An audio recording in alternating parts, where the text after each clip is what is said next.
Hey everybody, what's up and welcome back to today's video guys. And today guys, I'm going to go and be showing you how to temporarily deactivate your Shopify store.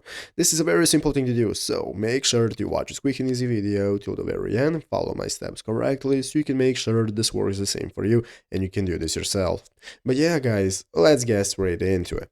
So the first thing you want to do is to go ahead and open up the official Shopify website right here, shopify.com if you have not already, and after opening it up, you'll be greeted by this main page right here where you want to go ahead and log into your account where your store is. So after logging into your Shopify account, now you'll be greeted by the home page right here where we can see all the sections we can access at the left side of the screen, such as home, orders, products, and so on.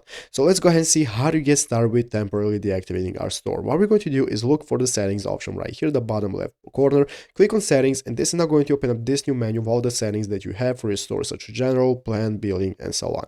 What we're going to be doing guys is opening up this plan section right here. After clicking on plan, this is now going to open up this new plan menu where we can take a look at our plan and our payment methods that we have, and this is my plan that I'm currently using. So as you can see guys, in my trial plan, if you have a normal plan that is a premium plan, you will have an option right here that says that you can deactivate it, cancel it, and so on. So basically, if I cancel my trial by clicking right here, it's going to cancel my store and my store will no longer be accessible until I get a new plan. So your store will not be deleted, it's only going to be deactivated. So once you go ahead and get a new plan, it's going to be activated again and people will be able to access it. And basically that's how you can do it. So I hope this video was helpful. If it was, make sure to leave a like and subscribe to the channel. So guys, thanks for watching, take care, and bye.